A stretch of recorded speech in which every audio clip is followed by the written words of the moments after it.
So in this video, I'm going to explain the quality criteria within the procurement process. It's based off of 5 main steps that are required in order to contractualize agreements and pretty much get them up and running for organizations. So for the first step, the party that wants to purchase or buy a vendor's, services is documenting the requirements for a new contract. So what they're going to do is they're going to write out what they want in terms of needs, budget, timeline, and things that they need to be completed for their individual project. So they're going to do this, and they're gonna also make a selection criteria for which vendor or contractor they want to purchase from. And then after they document the requirements for a new contract, they're going to move to the next part, which is soliciting bids or requesting proposals from possible suppliers/vendors. So what they're going to do after the buyer has figured out what they want in their new contract, they're going to form that contract into a more formal statement of work, which is going to have all of their requirements as well as what they expect from their vendors/people they want to purchase from. And they're going to hold a meeting or try and get in contact with all possible vendors of what they want. So they're probably going to give a copy of their their statement of work to each individual vendor. So vendor 1, vendor 2, and vendor 3. And they're all going to have their own copy, and they're going to go through their own meeting with the buyer in order to figure out how they can help meet these needs if they so want to.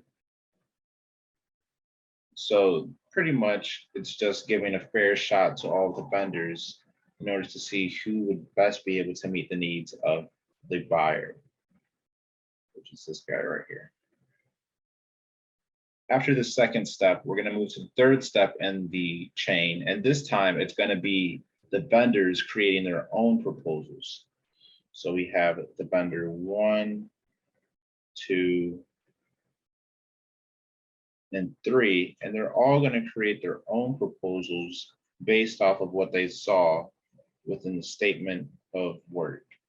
So give them a body 2. But pretty much they're all going to write up their own documents detailing how they're going to stand out compared to other competitors, as well as address all of the buyer's needs and requirements that they want to get solved with the buyer's help, or not buyer, the vendor's help potentially. So they're each going to create their own proposal.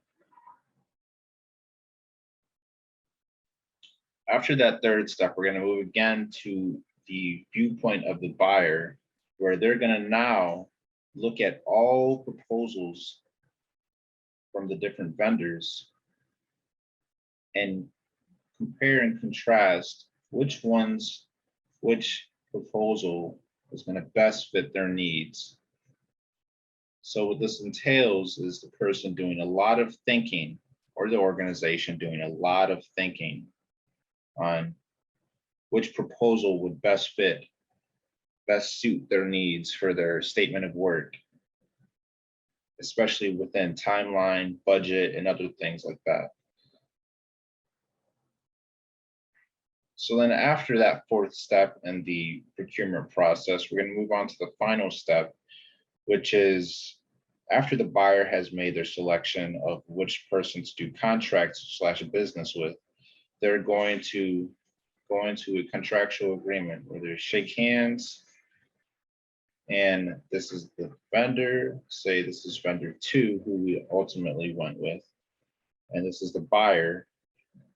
And with the statement of work and the proposal in play, they can now come to an agreement based off of these 2 things and solidify a contract, further going into whatever process or project management process they're going to work on next in order to get their project done for the buyer. So now that this is completed, everything seems to have went okay within the procurement process.